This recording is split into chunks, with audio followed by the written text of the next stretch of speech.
Hey, what's up everybody, and welcome back to News Dose. So, there's been a lot of talk about Xbox Activision Blizzard exclusivity, but despite whether or not these games are exclusive, Microsoft's main goal is not necessarily just to push consoles with exclusive games, but also to drive Xbox Game Pass. And well, based off of some new information that made its way online, we're kind of seeing just how big of an impact this Activision Blizzard acquisition could truly end up making. Yeah, Xbox Game Pass could see a pretty significant boost, so we're going to talk about that one later on in the video. And also that Nvidia leak, it just keeps on giving. That leak truly might be one of the biggest leaks ever, which is pretty exciting, I think, for a lot of gamers out there, so we're going to talk about that one as well. Before we get started though, if you're new to the channel, make sure to hit that bell notification, subscribe, and like button below. That way you can keep up to date with all of the latest gaming news. I am here every single week, Monday through Friday. Other than that though, let's just go and jump right into the video, starting off with a pretty massive announcement here that I think a lot of you are going to be excited about because Max Payne is set to return.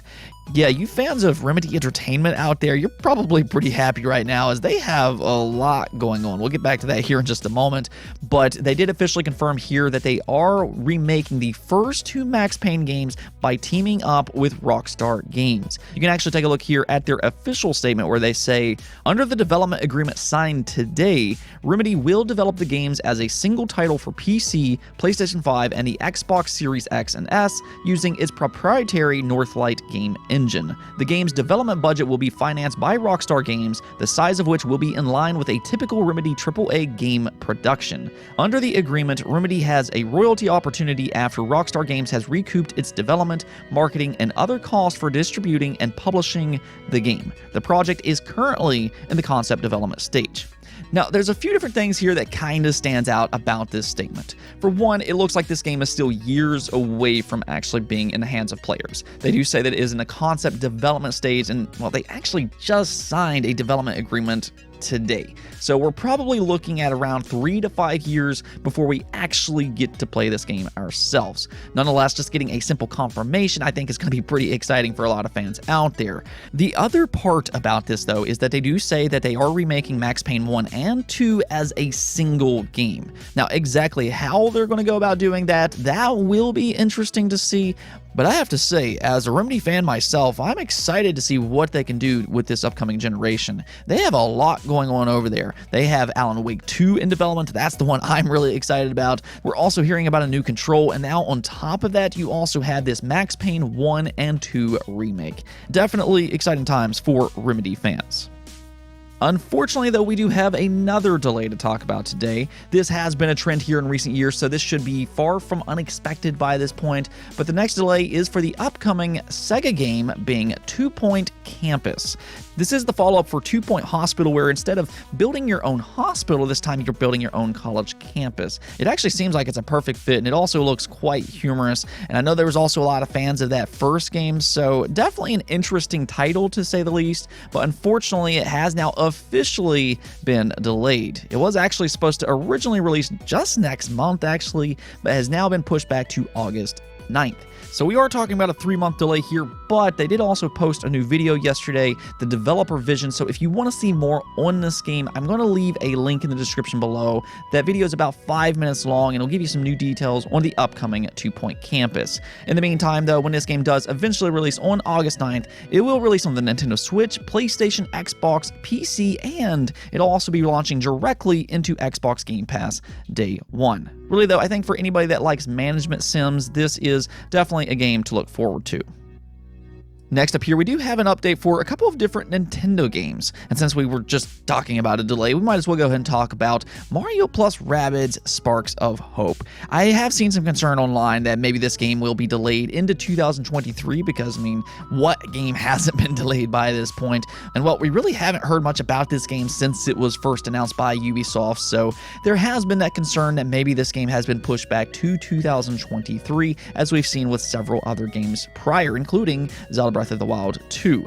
However, according to Nate the Hate on his podcast, he did claim that he had been hearing from his sources that the game has been progressing nicely and it is aiming to release sometime in the holiday of 2022. Now, keep in mind that none of this is confirmation or anything like that, but he does have a pretty good reputation online, so I thought I would at least mention it here. There's definitely some hope for sparks of hope in 2022.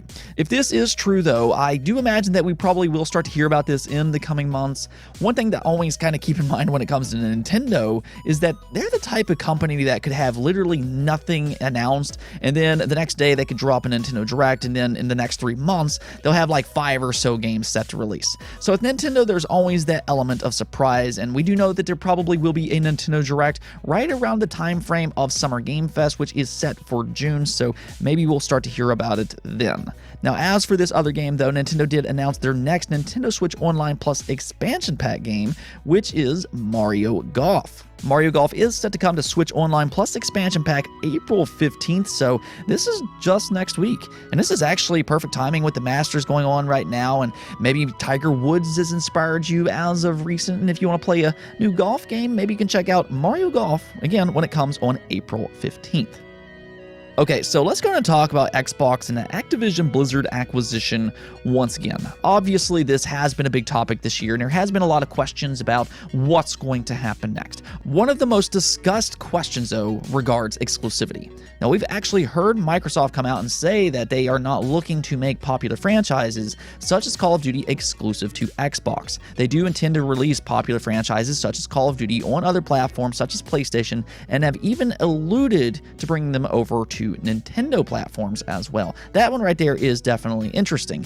Now, as for what other popular franchises they're talking about here, they don't specifically say, but despite any type of exclusivity, this acquisition is far more than just trying to push Xbox Series consoles. The big thing about this acquisition is driving Xbox Game Pass growth. Microsoft right now is all in on gaming, and it's not just because of the Xbox Series consoles, but also a large part because of something like Xbox Game Pass. This is a service that has a lot of potential, and one thing that a service like this needs is not just content, but consistent content on a monthly basis to truly thrive. And that's what they're trying to do right now. And that's why they brought in other publishers such as Bethesda, and now in the hopes of getting Activision Blizzard as well. This will suddenly make Xbox Game Pass a behemoth of a subscription service that you just cannot simply ignore. Again, regardless on whether or not these games are exclusive, a franchise like Call of Duty, one of the biggest franchises in gaming history, launching directly into Xbox Game Pass day one, that is absolutely huge. Yeah, you're going to be able to buy Call of Duty on other platforms such as PlayStation, PC, maybe even the Nintendo Switch for around $60. But there's also going to be that option of here's Xbox Game Pass. You can get this Call of Duty and any other future Call of Duties for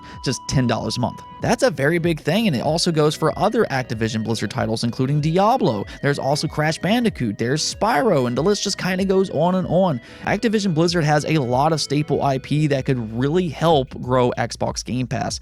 But that right there is the question: how much of an impact would an acquisition like this truly make? Well, according to a new research that's made its way online, this is actually a game changer. So this is according to YouGov, which polled around 1,200 US adults and 1,200 UK adults online in January, and they found out that 46% of PlayStation and Nintendo players would consider subscribing to Xbox Game Pass if it adds Activision Blizzard titles. That is a staggering amount of growth, not from Xbox owners, but from PlayStation and Nintendo fans.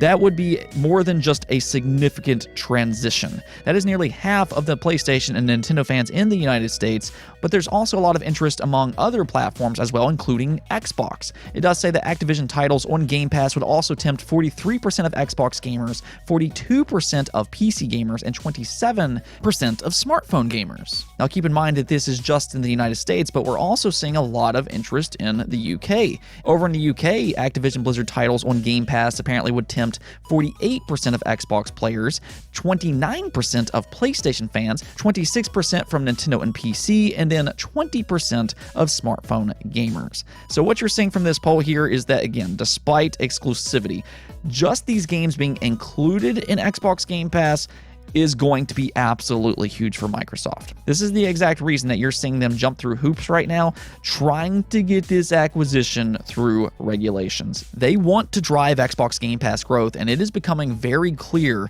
that this acquisition would put them in the prime position to do just that, pretty significantly at that.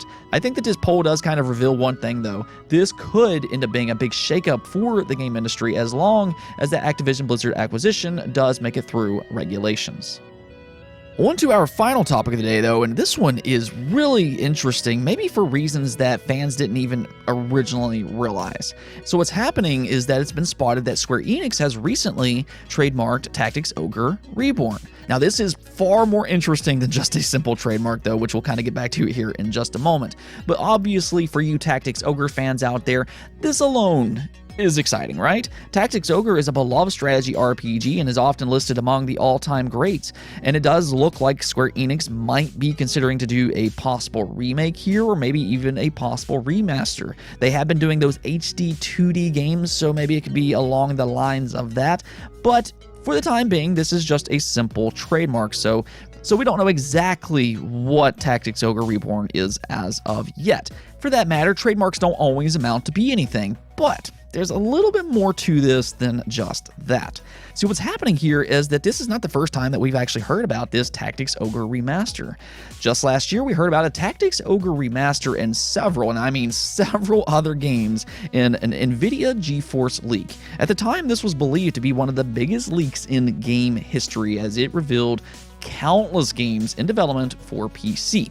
However, Nvidia came out and they tried to douse the flames as much as they possibly could. They basically tried to indicate that they did not make a major mistake for all of these companies involved in this leak here, and that this was just a speculative list on games that could release in the future. Well, a lot of people did not believe this statement. I mean, why would Nvidia have some type of speculative list? It just doesn't really make a lot of sense, and well, I mean, they just must be great at speculating, because since that leak has appeared online, a lot of those games have since been confirmed. Some of this includes Uncharted for PC, God of War for PC, several Xbox codenames. I mean, why would they necessarily know Xbox codenames? But those have been confirmed as well. There's also the Chrono Cross remaster that released this month. Street Fighter 6 has since been confirmed. The GTA 3, Vice City, and San Andreas remasters ended up being a real thing. And now here we're hearing about a Tactics Ogre remaster. Is this really all just a coincidence by this point, or is this Nvidia leak actually true after all, as many of us already believed?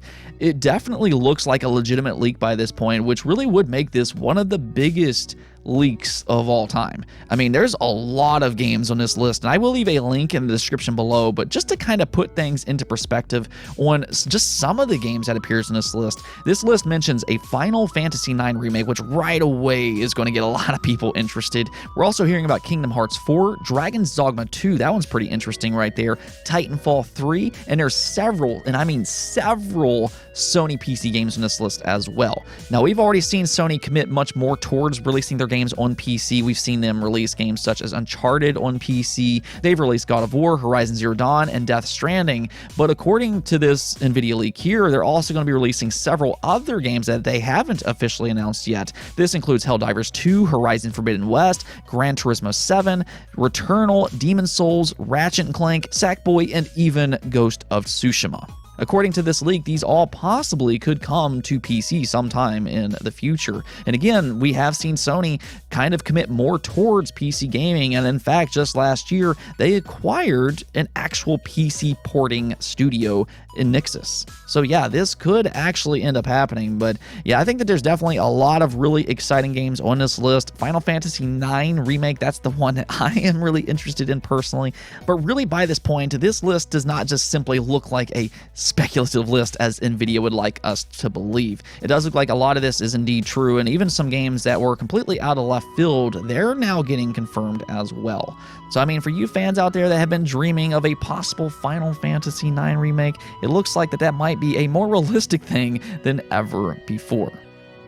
Let's go and take a look at the poll of the day, though, and something that we talked about yesterday I found to be pretty interesting, and that's where GameIndustry.biz surveyed several people on why they purchased Elden Ring. And it does look like a large portion of completely new players to this genre bought that game because the critical reception. It was claimed that 67% of all of the new players that bought into Elden Ring was because the critical reception had won them over. So because of that, I wanted to ask you all, how much does critic reviews affect your purchasing decisions for games? And as you can see here, 13% of you said that a lot, they're very important. 63% of you said only a little, they're important but not overly so, and then 22% of you said not at all. So it does look like, for most of you all, critic reviews does have at least some influence on your purchasing habits. It, however, does seem like for the majority of you all, there's other things to factor in as well. Maybe this is watching different social influencers play, or maybe you've already played this franchise before, so you already know that you want this game as it is set to release. There's definitely a lot of things that goes into purchasing a game. Now, I'll just kind of say for myself, it's situational. And what I mean by that is that if it's coming from an established franchise or from a studio that I really like, well, reviews don't really matter to me as much then. I'll pre-order the game and then play it day one. But then there's situations that I might be on the fence for a game, and that's whenever I'll kind of wait for reviews and see what other impressions are first. And then there's other situations where there's a game that wasn't really on my radar, but then it just kind of gets universally praised and it grabs my attention. Something like Persona 4 Golden, as an example. That's a game that released on the PlayStation Vita, and up to that point, I had never really played a Persona game. But then that game was just getting universally praised. It was being described as one of the absolute best games to play on the Vita, so I thought to myself, why not? Let's just go and try this game out, and I'm absolutely glad that I did because it turned out to be a fantastic game. It really was one of the best Vita games that there was. And I think that that's kind of what we're seeing here with Elden Ring. This game has a 96 overall score on Metacritic, and it's being described as one of the greatest games to ever be made. And I think because of that, it has grabbed a lot of people's attention. So yeah, it definitely seems like reviews have an impact on people, but I think like a lot of you all said, there's definitely other factors involved. Anyways though, that's it for this episode, but if you liked the video, don't forget to bell notification and subscribe button for more content just like this. Also, if you'd like to support the channel through Patreon, thank you for making this content possible. Peace out.